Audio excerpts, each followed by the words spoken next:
Hello, beautiful people.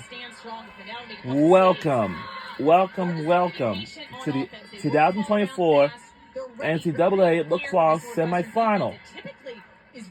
Florida Gators versus Northwestern Wildcats. Women's college lacrosse game. And we are underway in the first quarter already. We already started. That loses wide. Heller. Good backup behind. If you're new to the game, it's when a shot goes, whoever gets closest to it when it goes out of bounds regains possession. We are live somewhere in North Carolina. The number one scoring team in the country. They started so well in that quarterfinal. Got up 9-0 against Maryland. Scores! We made the first goal of the game. Danielle Pavanelli opens the scoring for Florida.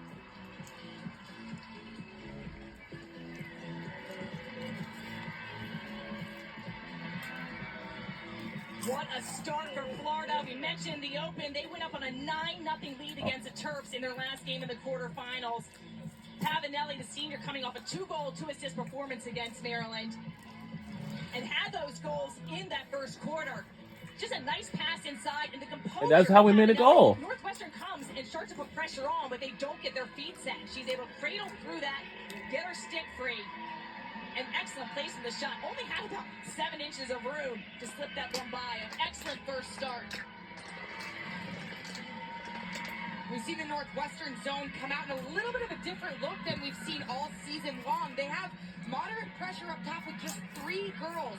So that is how Madison Waters was able to draw the eyes in. They were collapsing quickly up top because there weren't as many girls in the area, and it opened up that inside lane for Pavanelli. Hit it. I was actually surprised that Northwestern wasn't putting so much pressure on the ball handlers. Typically, you can see them get out, put pressure, and it can rattle you and force you into making that pass when you're not necessarily ready to. I don't know.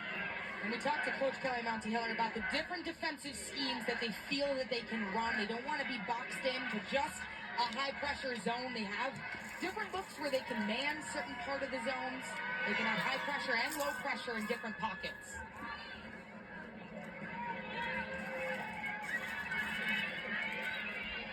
Skane trying to answer on the offensive end after Pavanelli set the tone here in our first semifinal.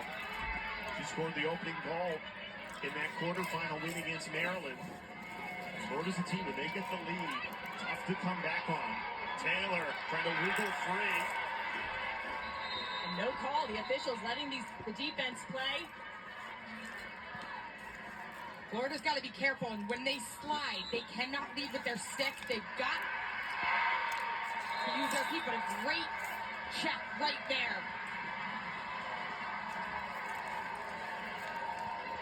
Teresa Bragg, what excellent takeaway. You're going against Izzy Skane. You see the stick present itself and have the guts to go for it, knowing that sometimes she can just whiz right by you. Really impressive play. Uh-oh. After a loss of goggles, we'll have to stop play. Uh-oh. And that's going to be an official's whistle, just making sure the equipment is put on properly. This is Paisley Egan. Northwestern not happy with that call. No, they wanted the ball. So an interesting first 5 minutes in this semifinal. Izzy Skane, 2 free positions, saved both by the goalie keeper Elise Fennell, and then a caused turnover as well. This is the Division I scoring leader with 367 goals. She won on this field a year ago, the national championship. It is Florida who has come out and thrown the first punch.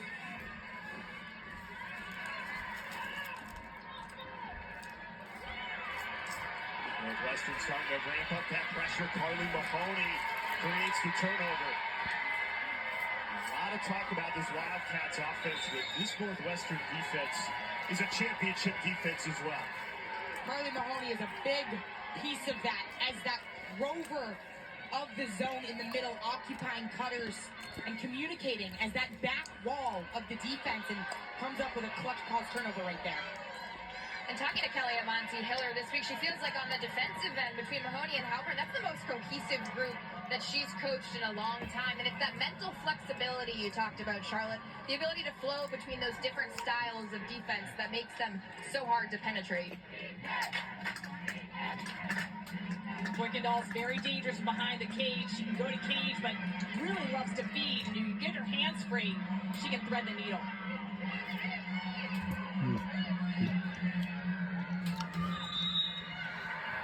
Lindsay Frank draws shooting space. Great ball movement, just working the ball around. The quick passes, catches that defender in that lane to goal, which is a Like today's matchup as Florida Gators versus Northwestern Wildcats, women's college lacrosse game. Charges in and scores. Lindsay Frank ties it at 1. What? It's like Northwestern got on the board. And today, Lindsay Frank, the team we're rooting for today's game will be is Florida Gators. in the fall, comes into this Northwestern offense and has found her role. She's so lethal on the back side of an offense when someone like Erin Kuykendall or Izzy Skene can draw double teams. She knows when to trigger on that back side, and she buries one there. She is coming off a quarterfinal performance where she was 4 for 4 in her shots.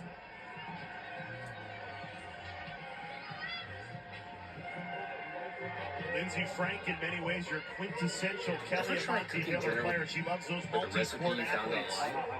Didn't turn out the way Frank just had such a dominant career at Richmond. Not only was she a big-time goal scorer, but also was huge in the draw controls. Hasn't helped Northwestern as much in the center circle. They're so strong in their three people that they usually put there.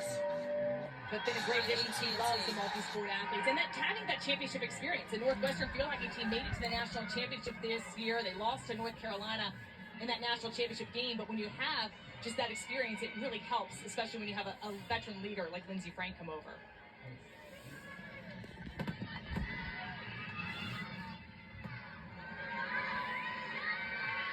Are we on ESPNU? What we expected defensively from Northwestern, usually that high pressure, really putting a lot of attention on the ball. In Florida, they're happy to play a little more patient game to start the semifinal, it seems.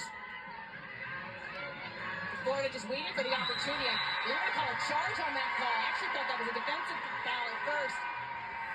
But they're looking to take whatever Northwestern is giving them. And right now, Northwestern opting to face guard Maggie Hall from Florida. She had 6 goals against Maryland last week in the quarterfinals. So it's smart to try to take her out of the game. But as we talked about, the Florida offense has a lot of people that can score. And I think a little bit of that defensive approach might be to limit those inside lanes. This is a Florida offense that leads the nation in assists. They like to connect and generate assisted goals. So packing it in can force them to dodge from the outside a little bit more. Look at the off-ball movement for Northwestern, creating lanes, constantly moving the off-ball players. Skane double team, flips it to Kuykendall.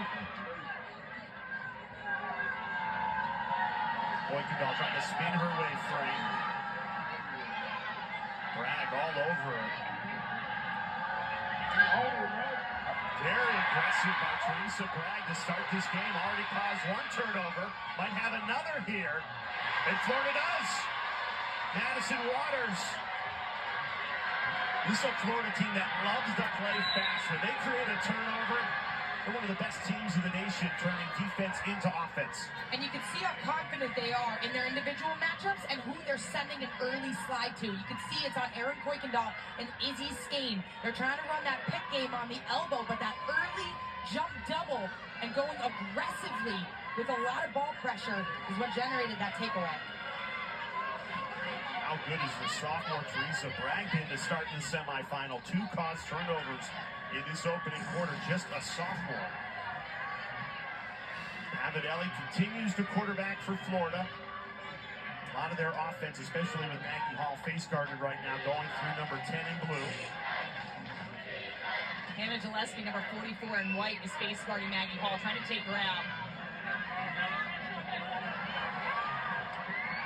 Well, they had Madison Waters cutting. Just couldn't connect, but it bounces back to Pavanelli. Pavanelli splits the double team. Eyes up. Ton of contact, and a call comes in. a lot of swinging going on. When you're playing defense, you want to make sure that you've got your feet set, and when you go for the check, that you're in a controlled manner. So watch the string. There's a couple fouls that could have been called. Check across the body. That's a swipe. Almost lucky. Probably wasn't a yellow card. But this will set up Maggie Hall for an 8-meter. Maggie Hall is so critical from the outside as a ball handler. Her ability to get to the inside and draw the heart of a defense is why she is so successful. And she gets to the 8-meter a lot, and when she's there, she's prolific. 76% free position. That's unheard of. That is absolutely unbelievable. We're now in our shooters free wanna be about position. 50%. It all depends on Randall. She's got a great look here. One-on-one. So extended. Yes, it's good. Scores. Goal for us. Cashes in on the 8-meter and fires Florida back in front. 8 meters are so important in the game of women's lacrosse. Coming off a 6-goal, 1-assist performance against Maryland. When you're being face guarded, one of the ways that you can get the face guard to be released is score in different ways. She's able to get the ball on her stick, takes the cage, gets fouled, gets on the 8-meter, fire this one low, and flutters up 2-1. We'll be right back.